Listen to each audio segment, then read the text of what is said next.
Reproduction word का जो मतलब होता है that is to produce a new organism of its own kind, ये मतलब होता है।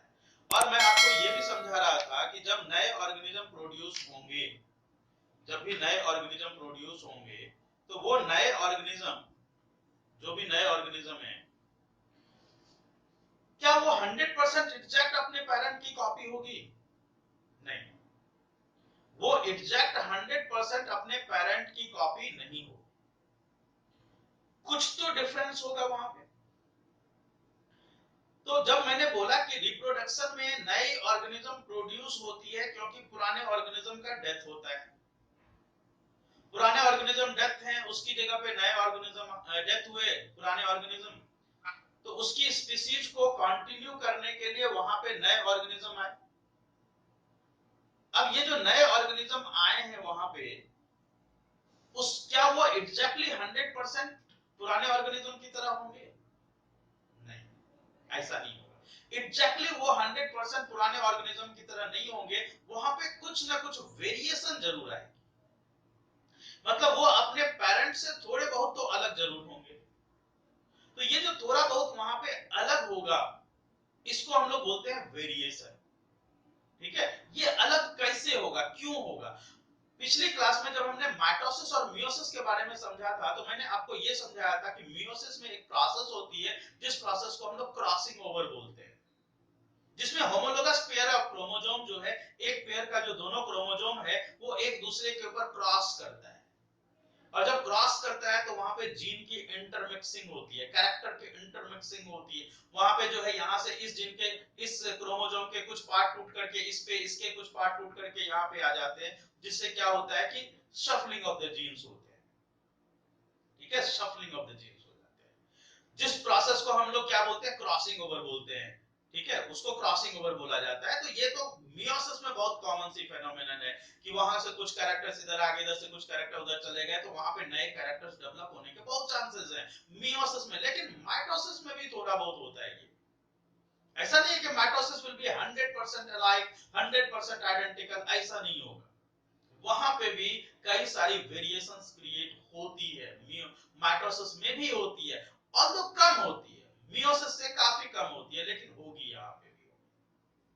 तो इस वेरिएशन का रोल क्या है, इस वेरिएशन का पर्पस क्या है, वेरिएशन होता ही क्यों है, क्या है? देखो, अभी मैंने आपको क्या समझाया, इस अर्थ की एनवायरनमेंट चेंज होती रहती है, इसकी जो एनवायरमेंटल कंडीशन है वो कंटिन्यूअसली चेंज होती रहती है। तो जब एनवायरमेंटल कंडीशन चेंज होंगी तो यहाँ पे जो पुराने ऑर्गेनिज्म हैं वो तो पुराने एनवायरमेंट के अकॉर्डिंग है ना, तब तक में एनवायरमेंटल कंडीशन चेंज हो गया। तो जब एनवायरमेंटल कंडीशन चेंज हो गया तो जो नए ऑर्गेनिज्म अभी प्रोड्यूस हो रहे हैं वो अभी के एनवायरमेंटल कंडीशन के अकॉर्डिंग हो, उनमें जो कैरेक्टर्स होंगे वो कैरेक्टर्स डेवलप्ड कैरेक्टर इस अकॉर्डिंग टू दिस एनवायरनमेंट होंगे। तो ये जो एनवायरमेंटल कंडीशन के अकॉर्डिंग वहां पे चेंजेज आते हैं, वो कैसे आते हैं, किस तरह से वो चेंजेज आते हैं, उस चीजों को अभी हम लोग समझेंगे कि ये जो वेरिएशन क्रिएट होता है। अब वेरिएशन का मतलब क्या, वेरिएशन जो ये वर्ड है वेरिएशन, ये इस वर्ड का मतलब क्या है? जैसे आप एग्जांपल से समझिए, जैसे मान लीजिए सपोज आई कलर है, आई कलर एक कैरेक्टरिस्टिक हो गया, कोई एक कैरेक्टर हो गया आई कलर। अब किसी का आई कलर ब्लू है, किसी का आई कलर ब्लैक है, किसी का आई कलर ब्राउन है। अब ब्लू, ब्लैक, ब्राउन, ये सब जो आई के डिफरेंट कलर्स हैं, इसको हम लोग बोलेंगे वेरिएशन। ठीक है, इसको क्या बोला जाएगा, वेरिएशन। अब जैसे एक दूसरा एग्जांपल ले लो, जैसे हेयर का स्ट्रक्चर है। अब किसी का हेयर स्ट्रक्चर स्ट्रेट है, किसी का वेवी है, किसी का कर्ली है। तो ये जो अलग अलग डिफरेंट डिफरेंट तरह के हेयर स्ट्रक्चर हैं, hair structure is a character, एक कैरेक्टर है, उसके जो अलग अलग टाइप्स हैं उस कैरेक्टर के, उसको हम लोग बोलते हैं वेरिएशन। तो वो वेरिएशन आई कैसे, वो वेरिएशन आई जीन में चेंज होने से, जीन में चेंज होने से। अब जीन क्या है, जीन में चेंज होने से मतलब अब हमें जीन को समझना पड़ेगा, जब हम उसकी चेंज की बात करेंगे तो जीन को समझना पड़ेगा। देखिए, कोई भी लिविंग ऑर्गेनिज्म जो है, किसी भी लिविंग ऑर्गेनिज्म में सेल जो होता है उसके अंदर न्यूक्लियस, न्यूक्लियस के अंदर यहाँ पे है क्रोमेटिन फाइबर। ठीक है, हम एक नॉर्मल सिचुएशन की बात कर रहे हैं, अभी यहाँ पे क्रोमेटिन फाइबर है। ये क्रोमेटिन फाइबर, ये क्रोमेटिन फाइबर आगे चल के क्या बनाने वाला है, क्रोमोजोम बनाने वाला है। ये क्रोमोजोम किस चीज से बना हुआ है, जब हम इसको मैक्रोस्कोपिक व्यू में देखते हैं तो हम देखते हैं कि ये जो है डीएनए का बना हुआ है। ये किस चीज का बना हुआ है, ये क्रोमोजोम किस चीज का बना है, ये बना है डीएनए का। डीएनए के जो स्ट्रैंड्स होते हैं, डीएनए में ये जो आप ये लाइनिंग देख रहे हो ना, ये लाइनिंग, इस लाइनिंग को हम लोग बोलते हैं न्यूक्लियोटाइड्स। इसका नाम है न्यूक्लियोटाइड्स। ये इस लाइनिंग को बोला जाता है न्यूक्लियोटाइड। अब न्यूक्लियोटाइड जो है वो क्या है, न्यूक्लियोटाइड बना हुआ है अमीनो एसिड्स के। ये डिफरेंट अमीनो एसिड्स के बने होते हैं, अलग अलग तरह के अमीनो एसिड्स होते हैं, और उस डिफरेंट तरह के अमीनो एसिड्स की ये सीक्वेंस होती है। जैसे यहाँ पे कुछ अमीनो एसिड है, फिर कुछ अमीनो एसिड इधर है, फिर कुछ अमीनो एसिड उसके नीचे उसके नीचे उसके नीचे उसके नीचे, और इसी अमीनो एसिड्स की जो प्रॉपर सीक्वेंस होती है, इस अमीनो एसिड की जो प्रॉपर सीक्वेंस है, उस सीक्वेंस को हम लोग बोलते क्या है, जीन बोलते हैं। ठीक है, उस सीक्वेंसिंग को नाम क्या दिया जाता है, जीन दिया जाता है। जो जीन किसी पर्टिकुलर कैरेक्टर को रिप्रेजेंट जो है, ये जैसे मैंने बोला कि ये आई कलर को रिप्रेजेंट कर रहा, अगर हमने बोला कि ये आई कलर को रिप्रेजेंट कर रहा है, तो हर एक ह्यूमन बीइंग में उस पर्टिकुलर जगह पे आई कलर के लिए रेस्पॉन्सिबल जीन ही होगा, ये पक्की बात है। लेकिन उसमें जो जेनेटिक कॉन्स्टिट्यूशन है, जेनेटिक उसमें जो अमीनो एसिड्स की सीक्वेंसिंग है, वो अलग हो सकती है थोड़ी बहुत। तो वो जब चेंज होती है तो उसमें अलग अलग ह्यूमन की जीन अलग अलग हो जाती है। और जब अलग अलग ह्यूमन की जीन अलग अलग हो जाती है, अब जैसे मान लीजिए कि किसी में जो है इस तरह से अरेंज्ड है, यहाँ पे उसके बाद ये अरेंज्ड है, उसके बाद फिर से ये अरेंज्ड है, ये प्रॉपर अलग अलग अमीनो एसिड की सीक्वेंसिंग हो गई, इस तरह से अरेंज्ड है। किसी में क्या हुआ कि ये इधर आ गया, उसकी अरेंजमेंट थोड़ी सी अलग हो गई। किसी में क्या हुआ कि ये वाला इधर आ गया, थोड़ी सी सीक्वेंसिंग अलग हो गई। तो अलग अलग ह्यूमन की सीक्वेंसिंग अलग अलग होती है। यही जो सीक्वेंसिंग है, ये मान लीजिए कि एक अलग न्यूक्लियोटाइड है, ये अलग न्यूक्लियोटाइड है, ये अलग न्यूक्लियोटाइड है, ये अलग है, तो ये उसके बाद ये भी अलग है। ये सब अलग अलग न्यूक्लियोटाइड्स है जिसकी की सीक्वेंसिंग है। ठीक है, अब उसी के सीक्वेंसिंग में थोड़ा सा चेंज आ गया तो अलग अलग ह्यूमन की जीन अलग अलग। कैरेक्टर तो सेम रहेगा, उसकी वेरिएशन आ गई, character will remain same, but उसकी वेरिएशन वहां पे आ गई। किसी का कर्ली हेयर है, किसी का स्ट्रेट हेयर है, किसी का जो है वेवी हेयर है, ये सब अलग अलग डिफरेंट तरह के कैरेक्टर्स वहां पे डेवलप, मतलब डिफरेंट तरह के वेरिएशंस वहां पे अलग अलग है। चलिए, ये तो समझ में आ गया कि आपको अलग अलग ऑर्गेनिज्म में अलग अलग होंगे, लेकिन ये वेरिएशन जब अगले ऑर्गेनिज्म में यहां से पास होगा कैरेक्टर, जब कभी भी रिप्रोडक्शन की प्रोसेस होती है, तो रिप्रोडक्शन की प्रोसेस का सबसे पहला स्टेप क्या होता है, रिप्रोडक्शन की प्रोसेस का जो सबसे पहला स्टेप होता है, that is replication of DNA. जब कभी, चाहे वो माइटोसिस हो चाहे वो मियोसिस हो, उससे फर्क नहीं पड़ता, माइटोसिस हो चाहे मियोसिस हो, जब भी रिप्रोडक्शन की प्रोसेस होगी, मतलब एसेक्सुअल हो या सेक्सुअल हो, जब भी रिप्रोडक्शन की प्रोसेस होगी, वहां पे क्या होगा, सबसे पहला स्टेप जो होगा, that will be DNA replication. ये this will be the first step. यहीं से स्टार्ट होती है रिप्रोडक्शन। तो जब डीएनए रेप्लिकेशन फर्स्ट स्टेप है, तो डीएनए रेप्लिकेशन मतलब ये डीएनए अपने आप को रेप्लिकेट करेगा, कैसे करेगा। आपने कई जगह पे इस तरह के स्ट्रक्चर देखे होंगे कि क्रोमोसोम जो है अपने आप को रेप्लिकेट करके इस तरह के स्ट्रक्चर डेवलप कर लेता है। पहले तो ऐसे रहता है, फिर वो अपनी जैसी ही एक और स्ट्रैंड की कॉपी कर लेता है, और वो कॉपी करके वो इस तरह के स्ट्रक्चर शो करता है, बिल्कुल एग्जैक्टली आइडेंटिकल। थोड़ा सा मैंने बड़ा बना दिया, बट यहाँ बड़ा नहीं होगा, एग्जैक्टली आइडेंटिकल कॉपी बना लेता है, एग्जैक्ट आइडेंटिकल कॉपी। अब ये जो एग्जैक्ट, ये किस चीज से बना, ये बना तो डीएनए से ही है। ये जो क्रोमेटिड है, ये क्रोमेटिड बना तो डीएनए से ही है ना, तो सबसे पहली स्टेप क्या होगी? सबसे पहली स्टेप होगी डीएनए की रेप्लिकेशन। मतलब डीएनए अपनी एग्जैक्ट अपने जैसी एक कॉपी बनाएगा। कैसे बनाएगा कॉपी? कॉपी बनाएगा मतलब जो सीक्वेंस यहां पे है, इस जगह पे जो सीक्वेंस है, बिल्कुल उसी सीक्वेंस को वो कॉपी करता चला जाएगा। अब कॉपी करने के लिए क्या चाहिए? अमीनो एसिड्स चाहिए। अमीनो एसिड्स कहां से आएगा? हमारी फूड से आएगा। ठीक है, अमीनो एसिड्स हमारी फूड से आएगा, और उस फूड से जो अमीनो एसिड्स आ रहा है, उस अमीनो एसिड्स को यूज करके डीएनए अपनी कॉपी बनाता चला जाएगा। बिल्कुल एग्जैक्ट आइडेंटिकल डीएनए अपनी कॉपी बना लेता है, और कॉपी बना करके ये डीएनए बना लिया अपनी कॉपी, और एग्जैक्ट पहले वाली कॉपी की तरह दूसरी कॉपी यहां पे बन गई। अब जब कॉपी बनता है तो कॉपी बनने की स्पीड क्या होती है? कॉपी बनने की स्पीड होती है 1 सेकंड में लगभग 2000 न्यूक्लियोटाइड्स। लगभग 1 सेकंड में 2000 न्यूक्लियोटाइड्स कॉपी होती है।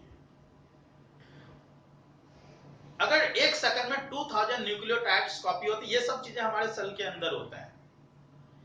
अब 1 सेकंड में जब 2000 न्यूक्लियोटाइड्स के आसपास की कॉपी होगी, तो ये कैसी प्रोसेस है? स्लो प्रोसेस है कि फास्ट प्रोसेस है? आपको क्या लग रहा है, ये स्लो प्रोसेस की फास्ट प्रोसेस है? 1 सेकंड में 2000 न्यूक्लियोटाइड्स ढूंढना,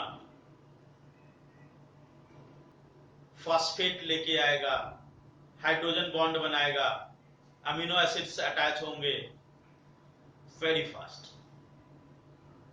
तो जब 1 सेकंड में 2000 न्यूक्लियोटाइड्स आपस में अटैच होंगे, तो वहां पे क्या गलती होने की पॉसिबिलिटी होगी कि नहीं होगी?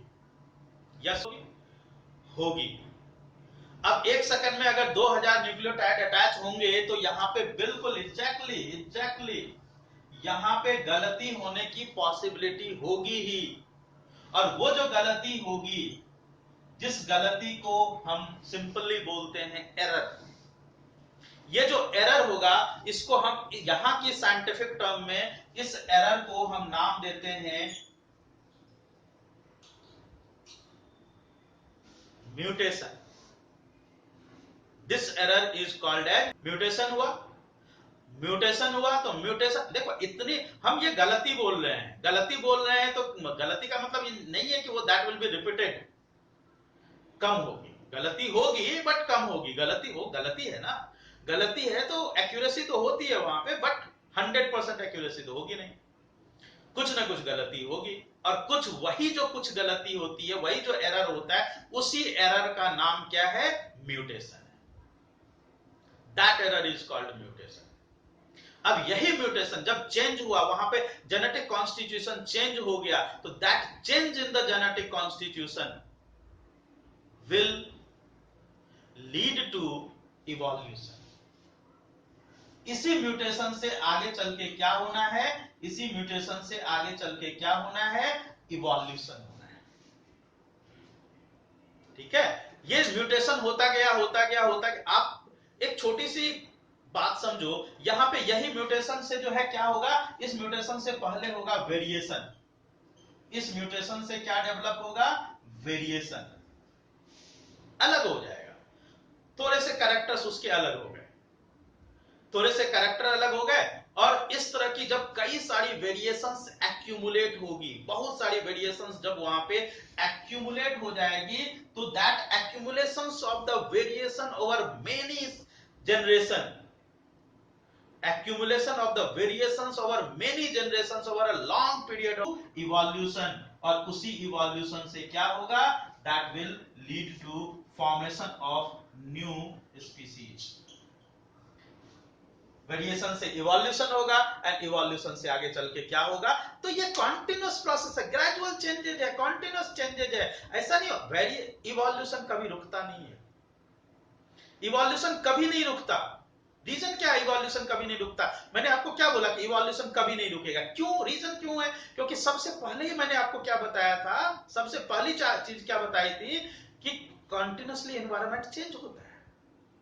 अगर कॉन्टिन्यूअसली एनवायरनमेंट चेंज हो रहा है, तो वहां पे म्यूटेशन भी तो होगा, और वो म्यूटेशन जब होगा तो वेरिएशन भी तो होगा, वेरिएशन से इवोल्यूशन होगा, और evolution will lead to formation of the new species.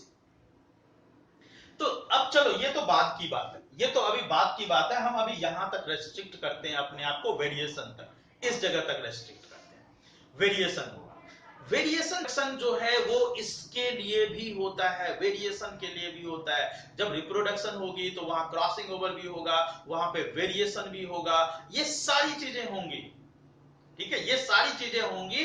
अब जिस चीज की रिक्वायरमेंट नहीं है वो धीरे धीरे खत्म भी होगा, जिस चीज की रिक्वायरमेंट नहीं है। अब जैसे मान लीजिए कि हमारी बॉडी में अपेंडिक्स है ना, अपेंडिक्स अगर हमारी बॉडी में है, हमारी बॉडी में सिंपल मींस इसका जीन प्रेजेंट है, ठीक है, इसका जीन प्रेजेंट है, बट वो नॉन फंक्शनल हो गया। क्यों नॉन फंक्शनल हो गया? रीजन क्या है नॉन फंक्शनल होने के पीछे? क्योंकि उसकी यूटिलाइजेशन नहीं है हमारी बॉडी में। ये कब यूटिलाइजेशन था अपेंडिक्स का?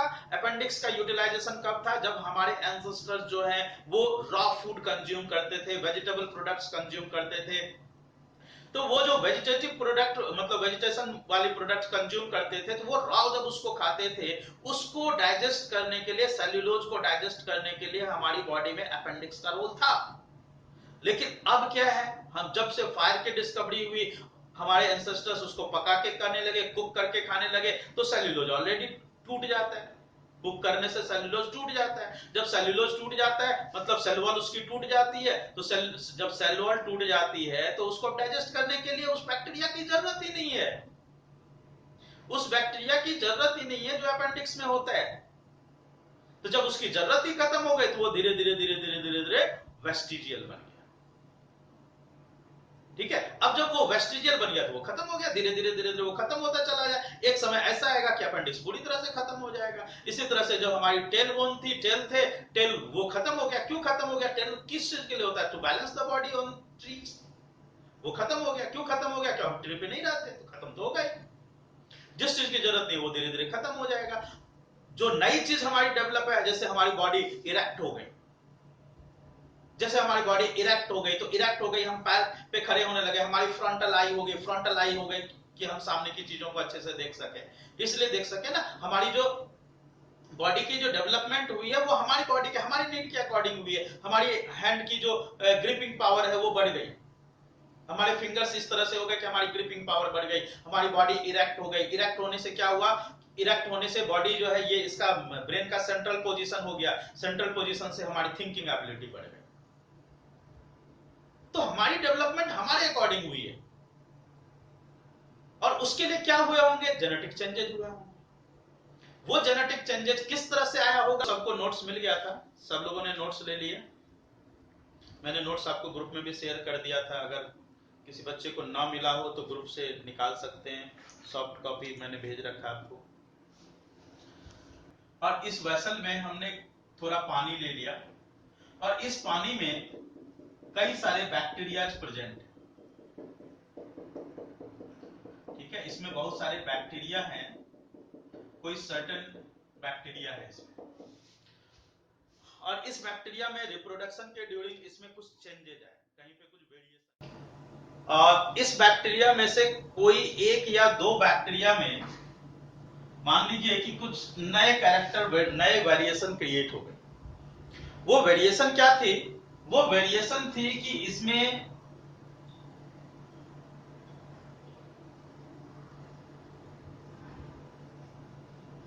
हीट ससेप्टिबिलिटी डेवलप कर गई। हीट ससेप्टिबिलिटी का मतलब क्या है यहां पे? कि यहां पे मान लीजिए कि इस बैक्टीरिया में इस तरह के कैरेक्टर डेवलप हो गए जो इसको हाई हीट की कंडीशन में या हाई हीट की टेम्परेचर पे भी इसको सरवाइव करने में हेल्प कर रहे थे। इस तरह के वहां पे कुछ कैरेक्टर इसमें डेवलप कर गए, वेरिएशन से, म्यूटेशन से, इस तरह के कुछ कैरेक्टर वहां डेवलप। तो जो नए कैरेक्टर यहां पे डेवलप कर रहे हैं वो अभी इसको नॉर्मल कंडीशन में तो हेल्प नहीं करेगा, अभी नॉर्मल कंडीशन में हेल्प नहीं करेगा। अब वो कैरेक्टर है इसकी बॉडी में, लेकिन अगर एनवायरमेंटल कंडीशन में कोई चेंज ही नहीं हुआ, अभी नॉर्मल टेम्परेचर है, तो वो कैरेक्टर है तो है, कोई फर्क नहीं पड़ रहा। एक नॉर्मल बैक्टीरिया और इसमें कोई फर्क नहीं पड़ रहा, सब उसी कंडीशन में है, सब सेम कंडीशन में। अगर हम इस पानी को गर्म ही ना करें तो जो नॉर्मल इस बैक्टीरिया की लाइफ है वही नॉर्मल इसकी लाइफ होगी, दोनों में कोई फर्क नहीं। लेकिन अगर वहां पे कोई सिचुएशन चेंज हो गया, मान लीजिए कि आपको मन किया कि इस पानी को हम गर्म कर दें, इस पानी को अगर हम गर्म कर दें, ऐसा हमारे मन में आया और हमने क्या किया, इसको पानी को गर्म कर दिया।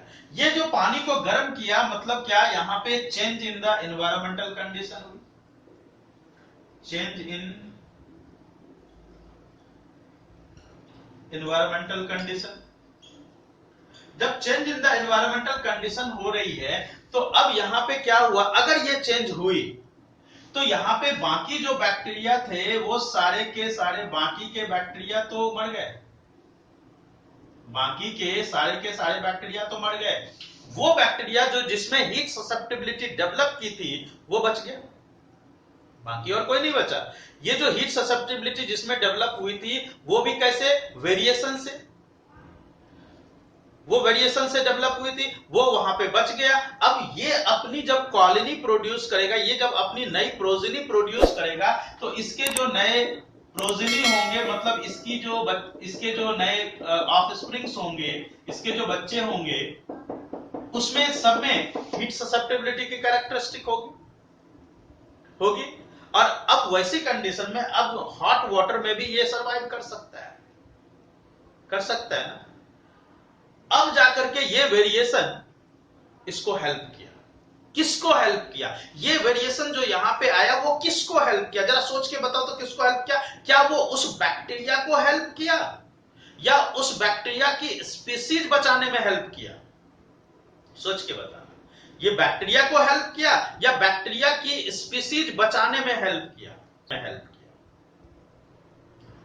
बैक्टीरिया की स्पीसीज बचाने में हेल्प किया। क्यों 10 दिन के बाद मरता, इस पे क्या फर्क पड़ता, 10 दिन के बाद मरता तो।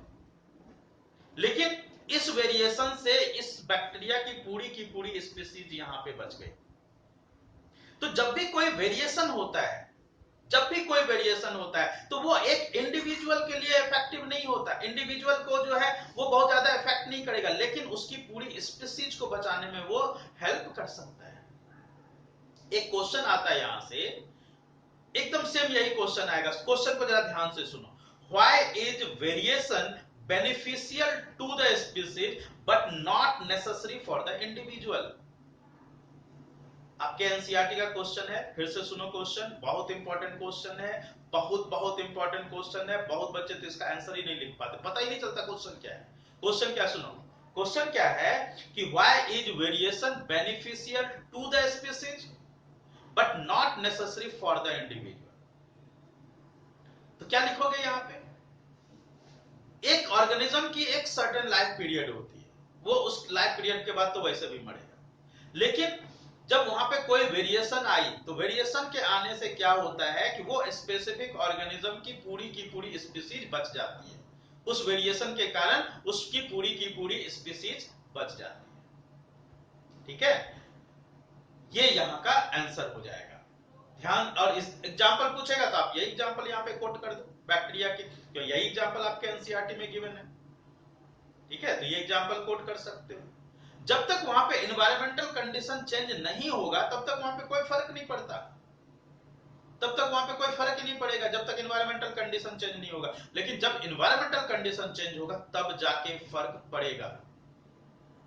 ठीक है, अगर मान लो इसी पानी को हम गर्म करने के बजाय ठंडा कर देते, फ्रीज कर देते, तो क्या होता, ये जो वेरिएशन है वो ये वेरिएशन भी इसको हेल्प नहीं करती, क्योंकि ये गर्म टेम्परेचर में सरवाइव करने में हेल्प कर रहा था। अब जो है हमने क्या किया, इसको टेम्परेचर को कम कर दिया है, तो ये वेरिएशन इसको कहां हेल्प करेगी, ये वेरिएशन नहीं हेल्प करेगी। अब एनवायरमेंटल कंडीशन वैसा हुआ जिसके कारण कि इसको हेल्प मिला। तो यहां पे आप क्या लिखोगे, यहां पे लिखोगे कि स्पीसीज जो होती है उसमें large number of the individuals होते हैं। जब कोई भी स्पीसीज की हम बात करते हैं, किसी भी स्पीसीज में क्या होगा, large number of the individuals होंगे, और हर एक ऑर्गेनिज्म का एक सर्टेन लाइफ पीरियड होता है, एक सर्टेन लाइफ पीरियड होता है, उसके बाद उसको वैसे भी डेथ मरना होता है। जब वहां पे कोई वेरिएशन आया और वो वेरिएशन अगर उस ऑर्गेनिज्म को उस इन्वायरमेंटल कंडीशन में रहने में हेल्प किया तो उसमें रिप्रोडक्शन से जो नए ऑर्गेनिज्म प्रोड्यूस होंगे वो नए ऑर्गेनिज्म उस पूरे के पूरे ऑर्गेनिज्म की स्पीसीज को सेव करने में हेल्प किया। ठीक है, तो ये इसका आंसर होगा, एग्जांपल में आप ये ले सकते हो। चलिए अब यहाँ पे एक और क्वेश्चन आता है, क्वेश्चन आएगा what is the importance of DNA कॉपिंग, या इस तरह से क्वेश्चन आ जाए why is DNA कॉपिंग an essential part of the reproduction. तो आप क्या बोलोगे कि जब डीएनए की कॉपिंग होगी तो वहां पे कैरेक्टर्स कॉपी होते हैं और कैरेक्टर्स कॉपी होकर के दूसरे क्रोमेटिड पे ट्रांसफर हुए। जैसे पहले ये एक क्रोमोजोम था, क्रोमोजोम एक ऐसा था, अब वहां पे क्या हुआ, एक नई कॉपी बनी बिल्कुल एग्जैक्टली आइडेंटिकल। अब ये कॉपी बनी, जैसे मान लीजिए कि ये सेल है, इसमें ये क्रोमोजोम है, ये क्रोमोजोम ने क्या किया, अपनी एक कॉपी बना ली, अपनी एग्जैक्ट आइडेंटिकल एक कॉपी बना ली। कॉपी बनने के बाद अब यहां से ये डिवाइड होगा, डिवाइड होकर के इसका आधा पार्ट जो है वो इधर ट्रांसफर हुआ और आधा पार्ट इधर ट्रांसफर हुआ। उसके बाद सेल्स जो है बीच में से इधर से ऐसे बायफर्केट होना शुरू हो गया, इधर से ऊपर से और नीचे से बायफर्केट होना शुरू हो गया। अब ये एक अलग सेल बन गया और यहाँ पे एक अलग सेल बने, तो कॉपी तो इसी का बना ना, इसी क्रोमोजोम का कॉपी बना। जब इसी क्रोमोजोम का कॉपी बना, यहाँ पे जो नए सेल बने हैं, जो नए डॉटर सेल बने हैं, वो हाँ वेरिएशन थोड़ी बहुत तो होगी ही, जब एसेक्सुअल रिप्रोडक्शन हो रहा है थोड़ी बहुत तो वहां पे वेरिएशन तो आएगी ही, लेकिन यहाँ पे जब वेरिएशन आएगी, देखो आपको मैंने पिछली क्लास में एक और चीज समझाया था कि हमारे डीएनए का 100% पार्ट एक्टिव नहीं होता। किसी बच्चे ने पूछा भी था मेरे से क्यों नहीं होता, हमारे डीएनए का सिर्फ 1% पार्ट के आसपास ही एक्टिव होता है, 99% पार्ट तो इनएक्टिव पार्ट ही है। तो किसी बच्चे ने जब पूछा था तो मैंने आपको रिप्लाई किया था, आपने पूछा मेरे से कि क्यों ऐसा होता है, तो मैंने आपको यह बताया था कि वो जो 99% पार्ट है that is showing the evolutionary history, कि हमारे इवोल्यूशन का रास्ता किधर से होके आया है। वो इवोल्यूशन, अब जैसे आपको अभी बताया ना कि अपेंडिक्स का जीन है हमारी बॉडी में, इस तरह के बहुत सारे ऑर्गन्स हमारी बॉडी में है। टेल बोन है, टेल बोन का जीन है, टेल बोन तो स्टिल प्रेजेंट है, टेल नहीं है, टेल रिड्यूस्ड हो गई लेकिन टेल बोन तो है। आई के यहाँ पे निक्टिटेटिंग मेम्ब्रेन रेड कलर की यहाँ पे है ना, ईयर की मसल तो है ना, अभी भी बहुत सारे बच्चे को मैंने देखा जो ईयर को मूव कर सकते हैं, ईयर को मूव कर सकते हैं, बहुत सारे बच्चे ऐसे हैं, जबकि ये मसल्स जो है इनएक्टिव हो चुकी है हमारी। ये कहाँ पे एक्टिव है, दूसरे कई सारे एनिमल, रैबिट वगैरह में जो है वो अपने ईयर को मूव कर लेते हैं, हम लोग नहीं कर पाते, लेकिन कुछ बच्चों में अभी भी एक्टिव है। कुछ बच्चे अभी भी टेल के साथ प्रोड्यूस होते हैं। जब आप नेट पे सर्च करोगे तो बहुत सारे ऑर्गेनिज्म, बहुत सारे ह्यूमन आपको टेल के साथ, बेबी जो है टेल के साथ बर्थ हुआ है। तो ऐसा इसलिए हो क्योंकि वो जीन है, कभी किसी में एक्टिव हो गया फिर से वो दिखेगा। तो आपको मैं क्या बता रहा था कि हमारी जो डीएनए है, डीएनए का 99% पार्ट इनएक्टिव, अगर म्यूटेशन उस इनएक्टिव पार्ट में हुआ हमें कैसे पता चलेगा, क्योंकि वो तो इनएक्टिव पार्ट में म्यूटेशन हो रहा है। अब म्यूटेशन है, गलती है, तो वो तो कहीं पे हो सकता है, कोई जरूरी थोड़ी ना कि 1% एक्टिव पार्ट में ही म्यूटेशन हो, म्यूटेशन तो कहीं पे भी हो सकता है। अगर म्यूटेशन 1% वाले एक्टिव पार्ट में होगा तभी तो जाके हमें पता चलेगा, तभी तो हमारे जीन पे कोई इफेक्ट आएगा, नहीं तो इफेक्ट ही नहीं आएगा। इनएक्टिव पार्ट में अगर म्यूटेशन हुआ तो पता भी नहीं चलेगा। ठीक है, इसलिए हर म्यूटेशन का पता नहीं चलता, सिर्फ उस म्यूटेशन का पता चलता है जो 1% वाले एक्टिव पार्ट में होता है। ठीक है, समझ में आई बात। मैं यहाँ पे क्या बता रहा था कि इसकी कॉपी होगी, डीएनए रिप्रोडक्शन का इंपॉर्टेंस क्या, इंपॉर्टेंस है कि पहले कैरेक्टर्स की कॉपी होगी, कैरेक्टर्स कॉपी होगी तो वो अगली जनरेशन में पास होगी। देखो ये अगली जनरेशन में पास होगी ना, बिल्कुल सेम वही आइडेंटिकल कॉपी, थोड़ी सी वेरिएशन के साथ, थोड़ी सी वेरिएशन तो आएगी, उसके साथ वो अगली जनरेशन में पास होगी। ठीक है, अब हम लोग आते हैं रिप्रोडक्शन कितने तरह के होते हैं। रिप्रोडक्शन बेसिकली दो तरह के होते हैं। रिप्रोडक्शन में एक हो गया एसेक्सुअल मोड ऑफ रिप्रोडक्शन और दूसरा होता है sexual mode of reproduction. Asexual mode of reproduction किसको बोलते हैं, when only one organism will take part to produce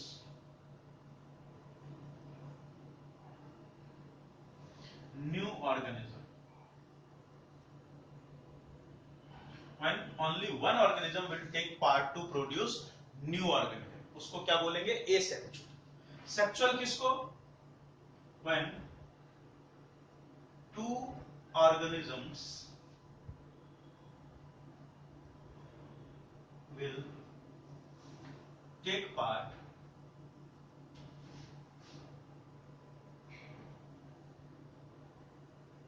to produce new organism. Asexual की जो प्रोसेस होती है वो माइटोसिस से होती, माइटोसिस की प्रोसेस होगी यहां पे। और जब सेक्सुअल रिप्रोडक्शन की बात करेंगे तो यहां पे मियोटिक प्रोसेस होगी। यहां पे नो गैमीट फॉर्मेशन,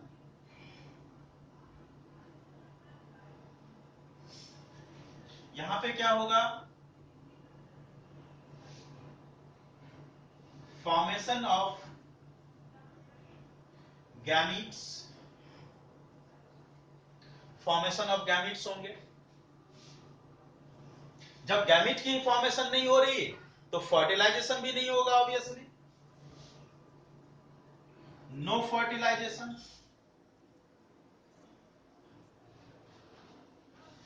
यहां पे क्या होगा?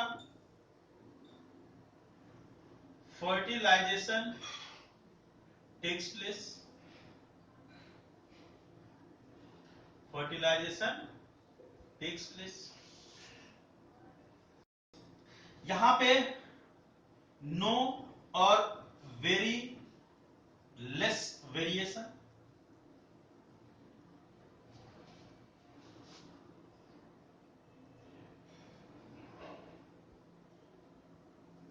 Variation takes place. यहां पे बहुत कम होगा, यहां पे थोड़ा ज्यादा होगा उससे वेरिएशन।